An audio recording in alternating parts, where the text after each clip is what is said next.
Yan, shoutout kay Patrick Briones, Desert Spring, DC Cartas, Elba Tabon, Remy, Seraforce Family, I Am Batman, si Pedro Jardine, at saka sa lahat ng mga silent viewers. Nako po mga kakabsat! Nako po! Ano lang gagawin ni Gina Acosta ngayon? Diyos ko po, pagkatapos niyang umamin! My goodness, pagkatapos niyang umamin, may posibilidad na siya pa ang makukulog. Pagkatapos niyang ilaglag si Sarah, mga kakabsat, no? Ay, Diyos ko po, Rudy. Umamin na ako! Utos po ni Madam. Ibigay kay Colonel La Chica dahil siya ang expert. Dahil siya ang ang tawag nun. May term na ginamit si Gina Acosta eh. Si Gina Acosta, dinisburse daw niya kay La Chica. Tapos nag-implement daw itong si Colonel La Chica. Ay, Diyos ko po, Rudy, nako po. Pero nung tingnan nila yung Circular 2015-01, walang lumalabas doon. Ang talagang may soul na trabaho noon, walang iba kundi siya. Siya lang dapat ang gumagalaw noon. Siya lang dapat ang nagdi-distribute. Hindi ko wala nakalagay ito na dapat ipasa kay Clutch. Kanino? Oh, Diyos ko, Lord, ako po kaya problemado. Actually, may kaso na to eh. Kaya lalo siyang nadiin dahil sa ginawa niya. Pero bago yan, sige, pakinggan natin ito mas ato, okay? Umpisa natin dito kay Ridon. Ridon, pasok. Tapos sa ating lahat. Ating ko po dito sa pag-break into lunch, nito pong paglilitis ngayong araw na ito. I think naging malinaw sa ating lahat. Na mukhang makukulong si Gina Acosta. Nako po, mukhang makukulong si Gina Acosta. Paktay dyan, paano yan? Eh, may sakit yung asawa, paano niya maalagaan? Diyos ko po. Makukulong si into lunch, nito pong paglilitis ngayong araw na ito. I think naging malinaw sa ating lahat. Na mukhang makukulong si Gina Acosta. Agoy. Makukulong si Mr. La Chica. Nako po. Dito po sa maling paggamit ng confidential funds. Pero alam po ninyo, mga ordinaryong kawani lang po ito. Tama. Kailangan po nating tiyaking makulong at matanggal sa pwesto yung pong pangalawang Pangulong Sara Duterte. Kasi very clear, the original sin Yari talaga. for all of these things has been Yari talaga. yung pag-utos ng pangalang Pangulo na sabihin kay Gina Acosta, ibigay ito kay Mr. La Chica. May mga dalawang importanteng mga detalye din po ngayong araw na ito. Ang sabi ni La Chica kay Ms. Acosta, yun na yun. Yun na yun. Sabihin, Confidential yun. Hindi mo na pwedeng tanungin kung saan napunta yung pera. Basta confidential. Diyos ko po, Rudy. Paktay tayo dyan. dapat wala nang tanong-tanong.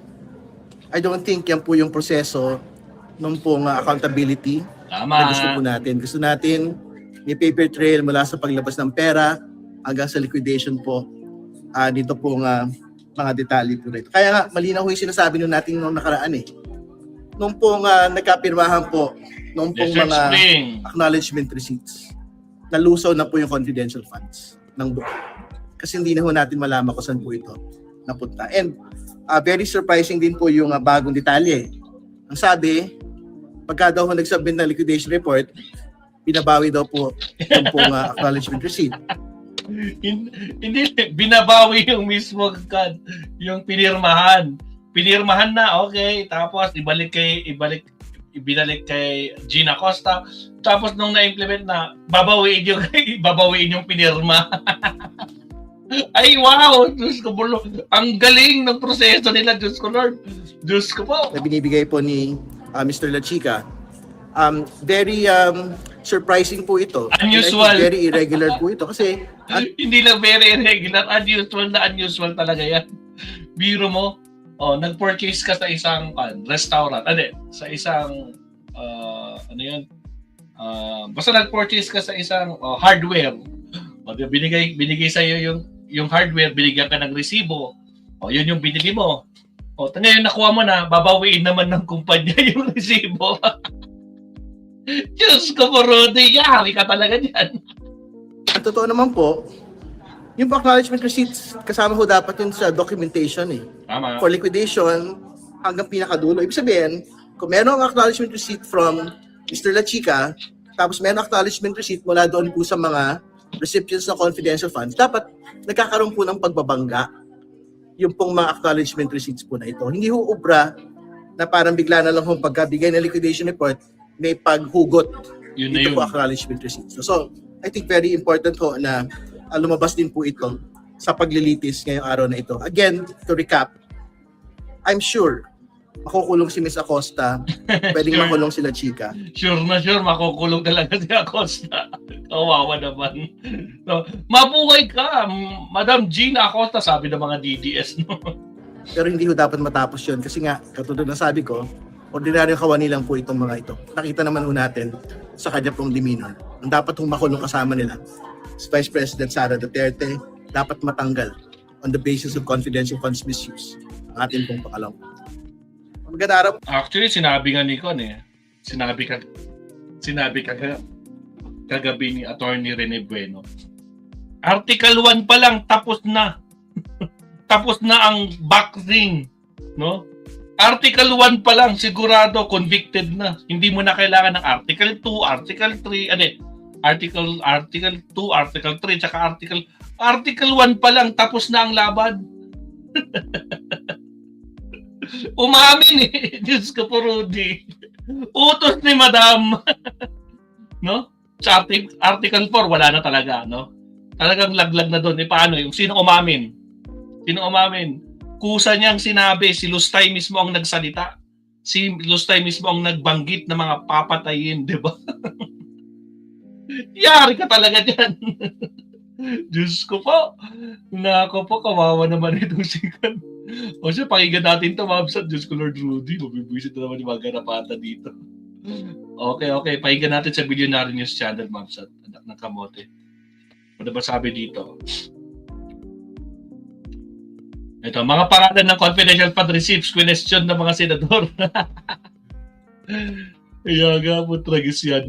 Ito, share ko sa inyo, Mabsat.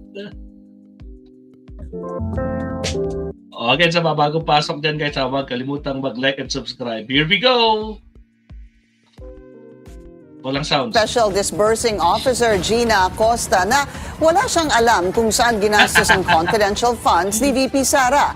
Sa Day 17 ng impeachment trial, nabuhay ang ilang pangalan sa acknowledgement receipt na tila may connection umano sa ilang senator judge. Ang detalye sa agenda report ni Hannah T.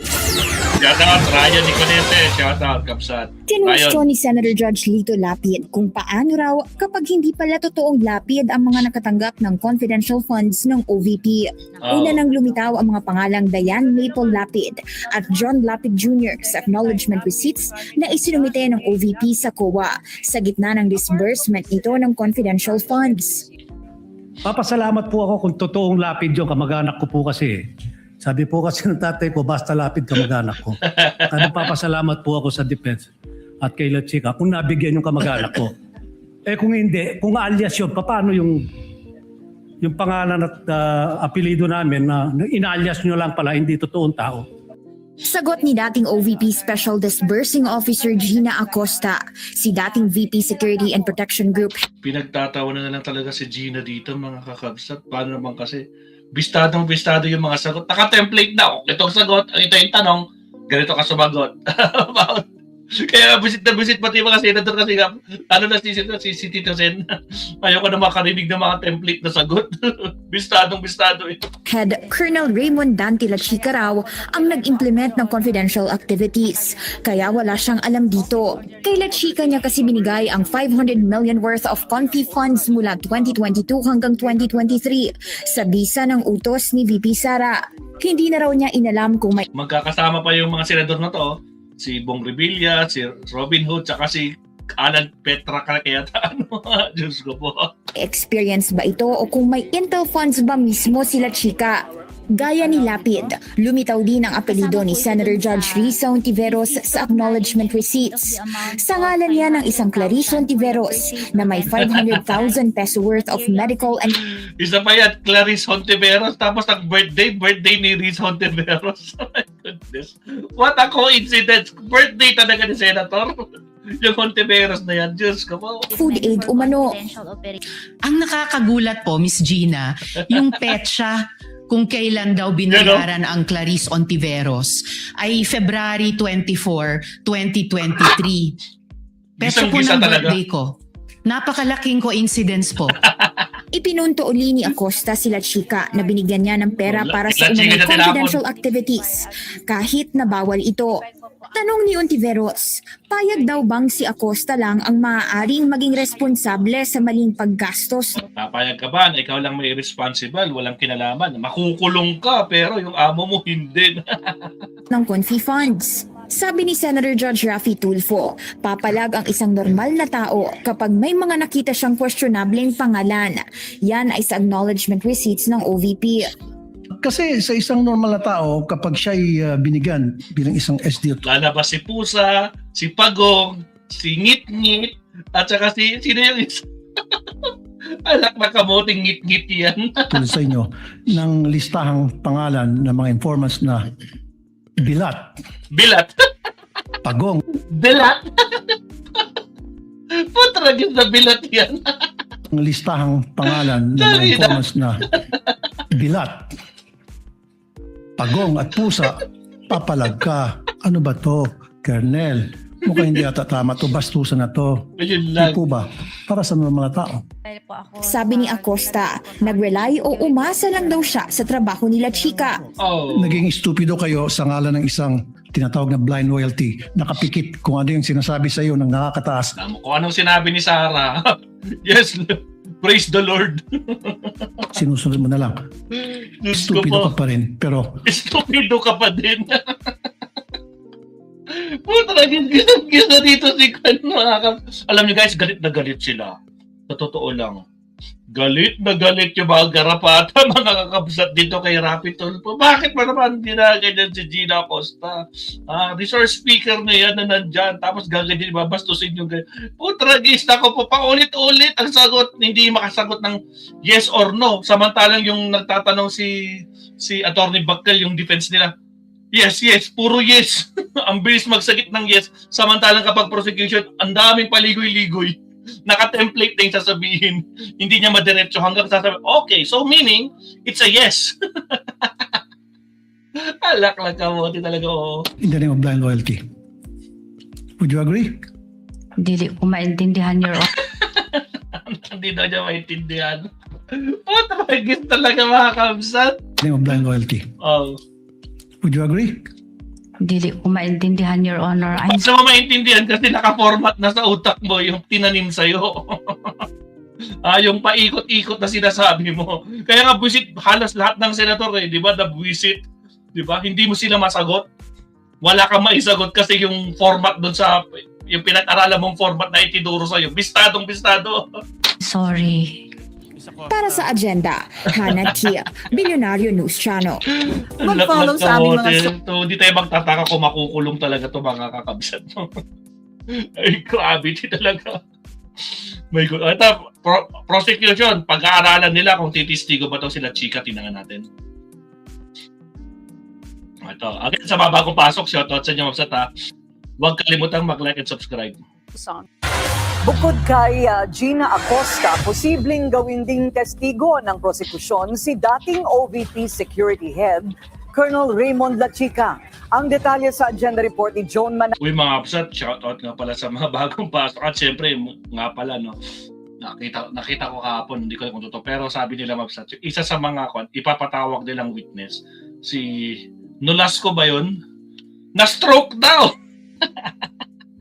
Yung isang witness nila, na-stroke daw, Ryan Canese, ayaw Batman, Patrick Briones, na-stroke daw. Na-stroke sa utak. Putragis yung witness nila, na-stroke, nagkakasakit na yung mga witnesses nila. Tragis talaga ito mga kanto. So, yun ang next time papatawag nila as hostile witness. Na-stroke! Kahapon. Fajarda ba? Si Fajarda ba yun? Nako po. Nako po. Ibang klase din. Diyos ko po, Rudy. Oh. Alak ng kamote talaga, oo. Wala na, taranta na. Kaya naman pala hindi tayo nagtataka kung bakit umugong yung balita na gusto makipag closed door meeting itong si Sara kasi ramdam na niya. Sabi nga panoodin niyo yung latest vlog ni Attorney Rene Bueno na-share ko na yun na-share ko yun kagabi. Nagulat ako. Dito pa lang sa Article 1, tapos na ang laban. Hindi mo na kailangan ng article. Itigil nyo na kasi tapos na. Kapag merong isang senador dyan ang hindi pumabor na i-convict yung si Sara, magtanong kayo kasi nga, kitang-kita sa ebidensya. Matragis, Diyos ko, Lord Rudy. Baka mahirapan sila mahipan ng hangin. Ala, bigla na lang nagkakasakit. Yun nga, Aray de Teresa, nagkasakit. Diyos ko po, sige talaga. Talo. Makukulong si Gina Acosta, makukulong si Mr. La Chica dito po sa maling paggamit ng confidential funds. Naniniwala si House Prosecutor at Bicol Sarok Portales Representative Terry Ridon na malaki ang pananagutan ni Gina Acosta, ang dating Special Disbursing Officer ng Office of the Vice President, sa umano'y maling paggasta ng tanggapan sa confidential funds na nagkakahalaga ng 125 million pesos. Muling tumestigo sa Senate Impeachment Court si Acosta ngayong araw, kung saan sinabi niyang ibinigay niya kay dating OVP Security Head Colonel Raymond La Chica ang confidential funds dahil si La Chica anya ang nakakaalam sa confidential activities ng OVP. Pero bawal ito batay sa Commission on Audit Joint Circular 2015-01. Sinabi rin ni Acosta sa trial na walang official receipts mula sa medical expenses na pinagamitan ng OVP confidential funds. Ang sabi ni La Chica kay Ms. Acosta, yun na yun. Sabihin, dapat wala nang tanong-tanong. Yun na yun. I don't think yan po yung proseso nung pong accountability na gusto po natin. Gusto natin may paper trail mula sa paglabas ng pera hanggang sa liquidation ko. Dito po mga detalye. Makailang beses nabanggit ni Acosta sa pagdinig si La Chica ngayong araw, kaya bukas anya ang prosekusyon na pag-aralan ang pagtestigo ni La Chica at kung magdadagdag pa sila ng mga testigo. Whether La Chica testifies or not, it's already admitted na hindi siya ang nag-disburse ng pera. Binigay niya. Yes, tama. Inadmit na, umamin na na dapat siya ang may trabaho noon. Malinaw ang Circular 2015-01 na trabaho ng STO ang mag-disperse at hindi ang security officer. La Chica, di ba? So, all of the certifications na sinubmit nila to the COA, tapos na. Mali na. Kasi hindi naman siya wala naman siyang personal na alam kung saan ginamit, paano ginamit. Gayunpaman, nais anya ng prosekusyon na mapabilis ang paglilitis, kaya pag-uusapan pa rin daw nila kung sino-sino pa sa tingin nila ang kailangan lang tumistigo. Kumbinsido rin ang prosekusyon na tila playing safe si Acosta. Yes, playing safe talaga kasi nakita-kita naman sa pagsasagot niya. Diba? Wala akong kinalaban. Si Colonel La Chica lang po ang nakakaalam ng lahat niyan kasi may tiwala siyang eksperto. Siya po ang nag-implement. Inutos ni Madam na sa kanya ibigay kasi siya ang pinaka-expert dyan. Saan siya expert? Yan ang tanong. Expert saan? Diyos ko pa. Pagsagot sa mga tanong ni Private Prosecutor Attorney Amando Ligutan. Kasi dekon hindi siya lalampas doon sa statement na yon. Hindi siya magkakamali. Yun lang paulit-ulit ang sagot niya. Yes. Hindi siya lalagpas doon kasi hanggang dito lang isasagot mo, ha? Ito lang, huwag ka nang magsalita ng kung ano-ano, basta kung itong tanong, ito lang ang sagot, wala ka nang ibang idadagdag, ha? Ang kanyang statement, kanyang response o reply sa question, less talk, less mistake siguro. Takot siya na i-probe, no? If she makes a statement and then i-probe pa ito deeper, baka magkamali. Ibang-iba rin anya ang pamamaraan ng pagsagot ni Acosta sa impeachment trial kung ikukumpara sa pagharap niya sa House Committee on Good Government and Public Accountability nang iniimbestigahan ang confidential fund use ng BICE. Sa kabila nito, para sa prosekusyon, malinaw. Kaya nga, di ba, sabi niya, hirap na hirap siya mag-explain dito sa Senado. Samantalang doon yung ginigisa siya ni Attorney Luistro. Putragis, diretso. Diretso man magsalita. Diyos ko. Recorded lang, sinasabi ni Kako. Yun na nga eh. Di ba? Hindi lang recorded. Talagang memories na. Basta pag ito ang tanong, ito ang sagot. Wala ka ng ibang idadagdag kahit anong gawin nila. Ha? Huwag kang sasagot ng oo o hindi. Pero pagdating sa depensa, itong si Attorney Pacquiao or whatever. Yes po. Yes, Your Honor. Yes. Puro yes. Ang bilis pa. Without thinking, yes. Diyos ko po. Naka po. Ibang klase talaga. Kaya ngayon, naka po. Tamang problema ngayon si Gina Acosta, mga kabsat. Maaari siyang makulong. Pagkatapos siyang umamin, ilaglag si La Chica at si Sara. No? Pagkatapos siyang ilaglag itong mga amo niya, Diyos ka po. Siya pa ang makukulong. Kaya nga sabi ni Senator Risa, okay lang ba sa'yo na ikaw ang accountable person. Ikaw ang mananagot. Pero wala kang alam. Di ba sabi niya, wala siyang alam.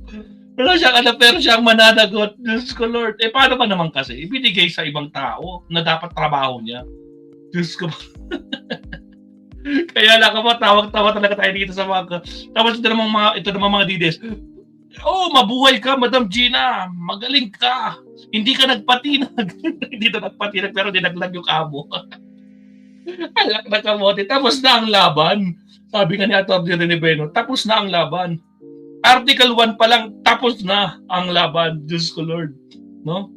Kaya kung mag-vote yung mga senador at kung merong mag-acquit dyan sa Article 1, alam na this. Kitang-kita yung ebidensya eh. Diyos ko Lord. Nako po. O siya. So ayan nga mabsat no. Gina Acosta umamin na, nilaglag na si Sara. Tapos makukulong pa. Ay Diyos ko po. Paktay ka ngayon. Alright. So subtopic tayo mga mabsat. Diyos ko na lang. Time check. 9:04. May impeachment kayo di ba? 10 o'clock. Sige magdalawang topic lang tayo. Tapos ko na tayo. Focus tayo sa impeachment kung sino yung magiging bagong testigo. Alright, countdown tayo in 30 seconds. Here we go.